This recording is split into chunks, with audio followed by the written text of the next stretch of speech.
Hello guys. Hello everyone. आप सभी को मेरे इस चैनल में प्रवेश करने और आज के टॉपिक रघुवीर साहे जी के जीवन परिचय को देखने के लिए बहुत ही शुभकामनाएं। मैं आशा करता हूं कि आज आप रघुवीर साहे जो कि हमारी 12वीं कक्षा की हिंदी पाठ्य पुस्तक आरोह भाग 2 में दर्ज एक कविता के कवि हैं, उनके बारे में यह कह सकते हैं कि उनका जन्म कब हुआ या वह कवि कब बने, कैसे बने और उनकी जो रचनाएं हैं वो कौन सी थी। अगर रचनाएं उन्होंने की भी थी तो कहाँ तक चली और उन्हें कौन से सम्मान से सम्मानित किया गया और उनकी जो अंतिम यात्रा थी वो कैसी थी, उनका निधन कब हुआ, ये हम समझेंगे, देखेंगे। आप देख रहे होंगे कि रघुवीर साहे जी का परिचय और उसके बारे में जो हम मुख्य बिंदु पढ़ेंगे वो आपकी स्क्रीन पर दिखाई दे रहे हैं। जन्म से शुरुआत करने से पहले मैं आपको बता दूं कि आज मैं आपको रघुवीर साहे जी का जो जीवन परिचय कह सकते हैं, जीवन वृत्तांत कह सकते हैं, उसे पढ़ाने से पहले बता देना चाहता हूं कि यह एनसीईआरटी बुक है और इसको हम पहले इसमें जो मुख्य बिंदु दे रखे हैं या पहरे दे रखे हैं उनको रीड करेंगे, उनसे हमें क्या समझ आता है और साथ साथ में हम उसे समझते जाएंगे। और नेक्स्ट वीडियो में हम क्या करेंगे, रघुवीर साहे द्वारा जो लिखी हुई कविता है कैमरे में बंद अपाहिज, उसका वर्णन करेंगे। तो आज हम सिर्फ जन्म, प्रमुख इनकी रचनाएं जो हैं उनके बारे में, उन्हें कौन सा सम्मान मिला उसके बारे में, और उनका निधन कब हुआ उसके बारे में, और उनकी जो साहित्य वर्णन शैली कह सकते हैं या यात्रा कह सकते हैं उसके बारे में क्या करेंगे, हम पढ़ेंगे, समझेंगे। और नेक्स्ट वीडियो में इस कविता के सार के बारे में पढ़ेंगे। वो छोटी सी वीडियो होगी पर आपको अच्छी तरह समझ आ गया ना सार, तो आप आसानी से कर पाएंगे। तो हम शुरू करते हैं। जन्म सन 1929, लखनऊ उत्तर प्रदेश, यानी जो लखनऊ है एक जिला है भारत के उत्तर प्रदेश राज्य का।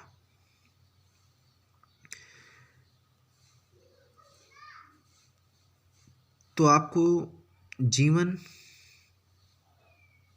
वृत्त या जन्म के बारे में पता चल गया। क्या कविवर रघुवीर साहे जी का जन्म कब हुआ? सन 1929 में लखनऊ उत्तर प्रदेश में हुआ। और उसके बाद इनकी प्रमुख रचनाएं कौन सी हैं वो पढ़ेंगे।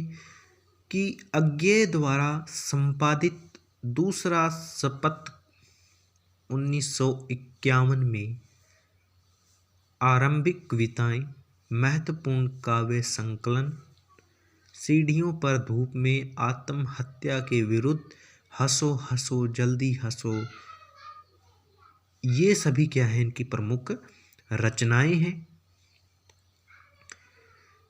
और ये क्या थे? पत्रकार थे, संपादक थे। तो इन्होंने किन किन श्रेणियों में अपनी पत्रकारिता को या संपादकता को परिणाम दिया? तो वो है ऑल इंडिया रेडियो के हिंद समाचार विभाग से संबंध रहे इनके।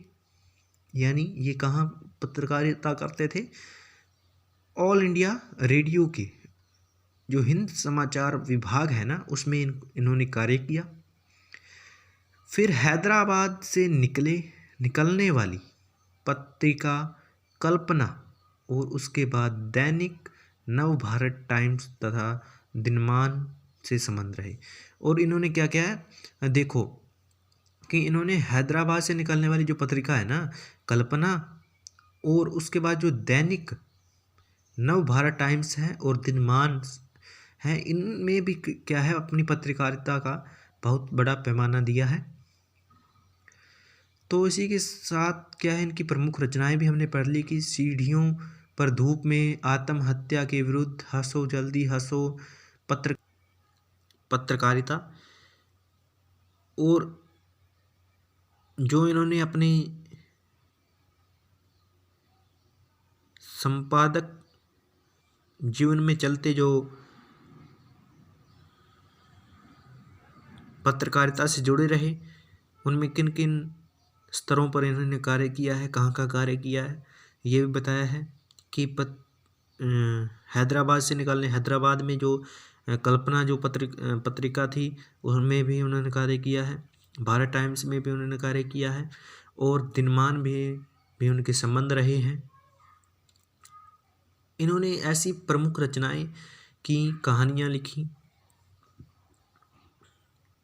तो इनको मद्देनजर रखते हुए साहित्य अकादमी पुरस्कार से निवाजा गया। क्या है, इन्हें कौन सा सम्मान दिया गया? साहित्यिक अकादमी पुरस्कार। फिर उसके बाद इनका जो निधन है, इनका जो स्वर्गवास है, वो सन 1990 में दिल्ली में हो गया था। कब हुआ?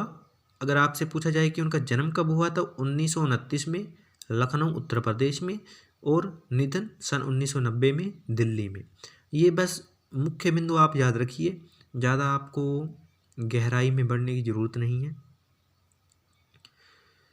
तो जन्म आपको पता है सन 1929 लखनऊ उत्तर प्रदेश, एंड उसके बाद निधन सन 1990 दिल्ली में।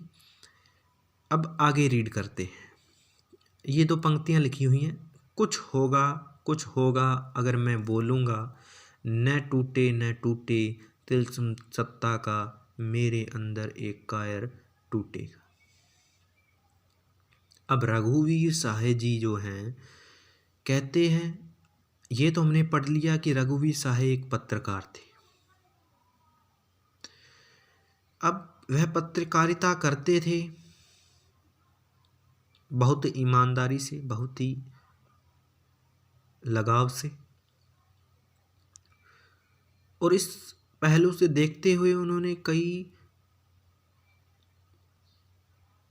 जगहों पर, कई पत्रकारिता में देखा कि एक विषय आता है कि एक अपाहिज व्यक्ति से प्रश्न पूछे जाते हैं कि जो अपाहिज व्यक्ति का जो अपाहिजपन है उसे दुख देता है, अगर उसे दुख देता है तो क्या उसे पीड़ा होती है। तो इस तरह के जो बेतुक सवाल हैं उससे किए जाते हैं। जब इस तरह की स्थिति आती है, इस तरह की परिस्थिति आती है, तो कवि कहता है कि मैं कुछ होगा अगर मैं बोलूँगा। कहता है दूसरे जो पत्रकारिता करने वाले जो संपादक हैं उन्हें कहता है कि अगर मैं बोलूँगा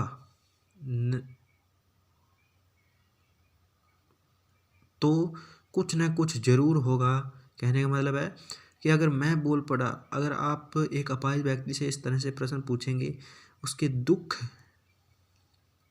को इस तरह से, इस भाव से कैमरे के आगे लाएंगे, तो इस स्थिति को, इस जो बेतुकी को मैं बर्दाश्त नहीं करूँगा। न टूटे तिलस्म सत्ता का। और इससे क्या होगा, जो ये आपके चैनलों की सत्ता बनी हुई है, जो ये राजनीतिज्ञ बैठे हुए हैं, ऐसे लोगों की जो सहायता नहीं करते उनके खिलाफ भी मेरी आवाज़ बुलंद होगी और मेरे अंदर एक कायर टूटेगा। और जो मेरे अंदर एक कायर छुपा बैठा है, जो मेरे अंदर एक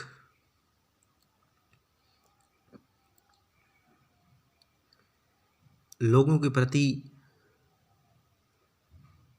या समाज के प्रति कार्यशीलता की जो भावना है वो जाग उठेगी और मैं इस तरह के जो व्यंग्य भरी कटाक्ष हैं उनका विरोध करूंगा। इन दो पंक्तियों में यही कहता है कवि। फिर आगे हम पढ़ते हैं। रघुवीर साहे समकालीन हिंदी कविता की संवेदनशील नागर चेहरा है। सड़क, चौराहा, दफ्तर, अखबार, संसद, बस, रेल और बाजार की बेलोस भाषा में उन्होंने कविता लिखी। घर मोहल्ले के चरित्रों पर कविता लिखकर इन्हें हमारी चेतना का स्थायी नागरिक बनाया। हत्या, लूटपाट और आजमनी राजनीतिक भ्रष्टाचार और छल छदम इनकी कविता में उतरकर खोजी पत्रकारिता की सनसनीखेज रपटे नहीं जा रहे, आत्मनिवेशन का माध्यम बन जाते हैं। यह ठीक है कि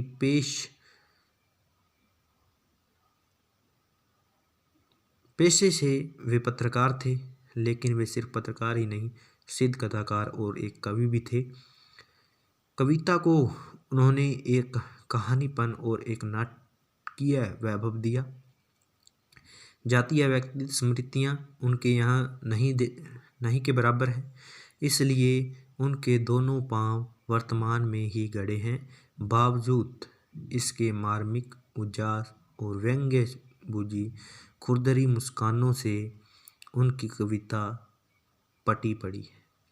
छंदानुशासन के लिहाज से भी वे अनुपम हैं, पर ज़्यादातर बातचीत की सहज शैली में ही उन्होंने लिखा और बखूबी लिखा। यानी जो हमारे कवि है ना, वो पत्रकार थे, हम ये जानते हैं। तब जब हमारे कवि पत्रकार थे और आज का जो समय है पत्रकारिता का, उसमें जो संपादक होते हैं उनमें बहुत ही बड़ा अंतर है। पहले जो पत्रकारिता करते थे लोग, जो पत्रकार होते थे, संपादक होते थे, वह लोगों की समस्याओं को